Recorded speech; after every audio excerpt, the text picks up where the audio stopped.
안녕하세요. 기술과 혁신 독자 여러분. 저는 한국전자통신연구원 기술전략연구센터의 심진보 센터장입니다. 만나서 반갑습니다.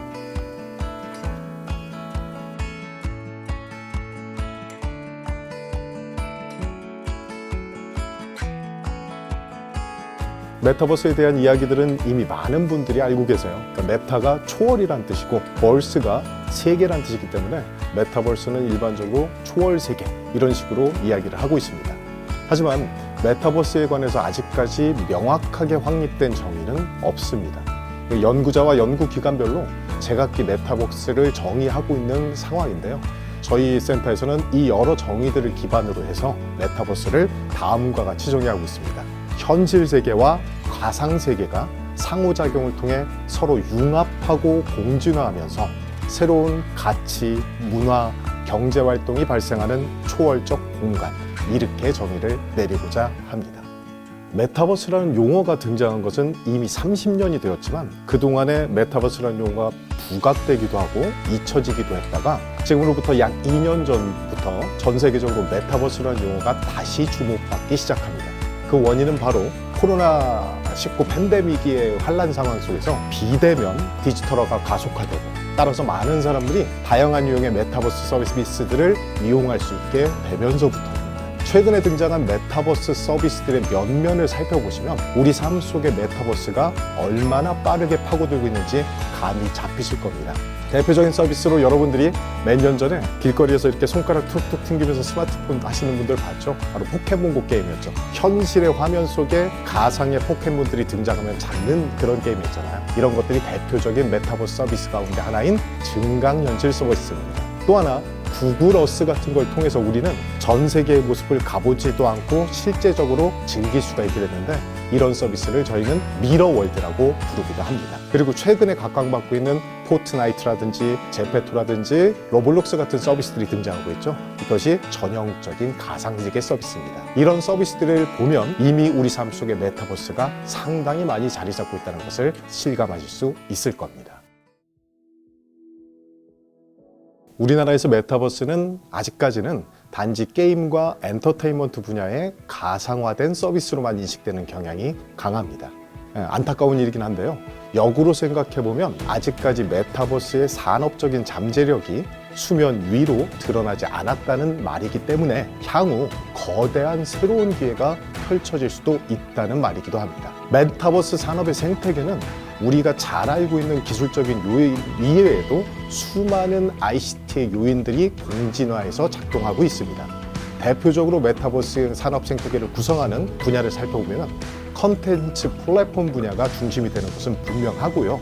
여기에 디바이스 분야, 네트워크, 클라우드, 운영체제, GPU 같은 칩셋, 그리고 실감 기술, 저작 도구, 인증, 그리고 지급 결제 등 다양한 요소들이 메타버스의 생태계를 이루고 있습니다.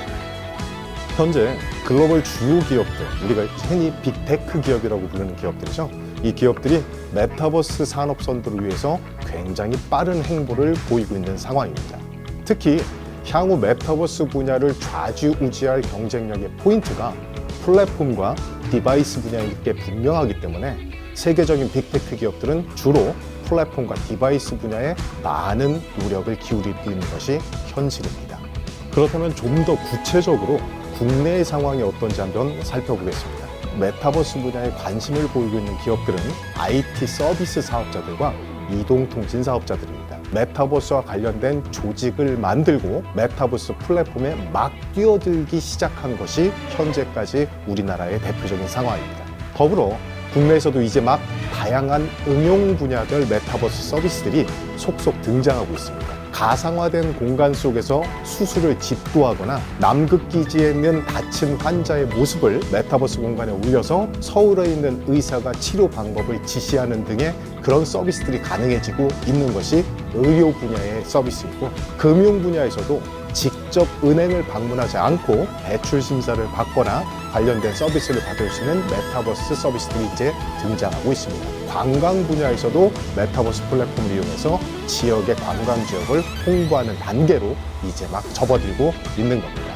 다만 아직 국내 메타버스 산업은 종합적인 산업이라고 부르기에는 아직 굉장히 미비한 수준입니다. 엔터테인먼트랑 게임 분야를 제외하고는 걸음마를 막된 수준이라고 보시면 될 것 같습니다. 네, 방금 전까지 말씀드린 대로 우리나라 메타버스 생태계는 이제 막 태동 단계에 있습니다.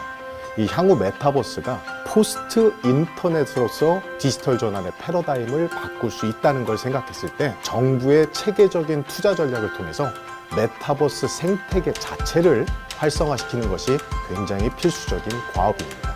특히 기술적으로는 메타버스 자체가 단순히 VR, AR 같은 신감 기술만으로 발전하는 것이 아니라 다양한 ICT 기술과 공진화해서 발전해야 되기 때문에 속도, 성능, 신뢰를 제고하기 위해서는 지금까지 가지고 있었던 기술의 한계를 돌파하는 한계 돌파형 R&D가 필요하고 메타버스가 제대로 작동하기 위한 인프라 확보가 필요합니다.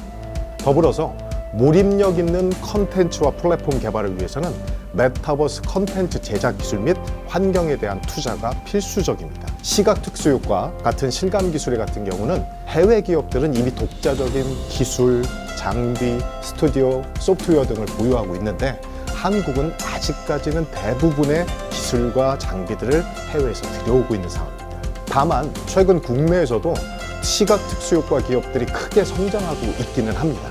그렇지만 아직까지 해외 기업에 비해서는 기술 경쟁력이 부족한 상황인 건 분명한 사실입니다. 최근에 국내 신감 기술 기업들이 대형 버추얼 프로덕션 스튜디오를 건설하고 있는 추세입니다. 정부에서는 이에 대한 지원을 통해서 우수한 메타버스 컨텐츠 제작에 의한 환경을 조성해 주는데 도움을 줘야 될 필요가 있습니다. 또 한 가지 기술 측면에서 중요한 점이 이 메타버스는 네트워크나 클라우드 같은 인프라 없이는 궁극적으로 구현하기 어렵다는 점입니다. 따라서 메타버스 컨텐츠와 플랫폼의 안정적인 제공을 위해서는 관련 인프라에 대한 투자가 필수적입니다. 이 밖에 사회와 경제, 제도적인 측면에서도 여러 가지 방안이 필요합니다. 이 새로운 경제 공간이 사이버상에 탄생하는 것이기 때문에 법률적 그리고 제도적인 보완책들이 선제적으로 마련되어야 하는 것이 필요합니다. 또한 새로운 가상의 비즈니스 환경에 어울리는 참신한 비즈니스 모델의 발굴이 지금부터 이루어져야 될 필요가 있습니다. 아울러 사회적 합의에 의한 자율적인 규범 그리고 건전한 이용 문화 정착 역시 메타버스 서비스가 활성화되는 초기에 반드시 필요합니다. 여러분들께서 다들 알고 계시는 페이스북은 얼마 전에 회사명을 아예 메타라고 개명을 했고요. 호라이즌 월드라고 불리는 플랫폼을 발표하면서 메타버스 비즈니스에 사활을 걸고 있습니다. 20% 정도의 직원들이 메타버스와 관련된 연구개발 및 비즈니스 쪽에 투입되고 있다는 것은 메타버스가 얼마나 중요한 사업적 기회인지를 보여준다고 볼 수 있죠. 2020년과 달리 이 10여 년 정도 지난 2030년쯤이 되면 VR과 AR 중심의 메타버스 시장만도 무려 1,800조 원 규모에 달할 예정입니다. 새롭게 등장한 메타버스 시장이 우리의 생각보다 훨씬 더 거대한 가능성을 가지고 있다는 것을 내포하고 있는 것입니다. 최근에 메타버스라는 새로운 시대적인 소명을 맞이하면서 한국전자통신연구원에서는 주로 미디어 분야와 메타버스를 연결시키는 R&D와 관련 플랫폼에 대한 연구를 집중적으로 진행하고 있는 것이 사실입니다. 더욱 중요한 것은 우리나라에 있는 수많은 기업들, 지금 제 인터뷰를 듣고 있는 기술과 혁신의 고객분들 같은 기업들에 대해서 한국전자통신연구원이 개발한 메타버스 플랫폼과 서비스 기술들이 여러분들의 비즈니스를 원활하게 만들어주고 성장시키는데 도움이 될 수 있는 역할을 하는 것이 가장 중요한 과제가 아닐까라고 생각을 합니다.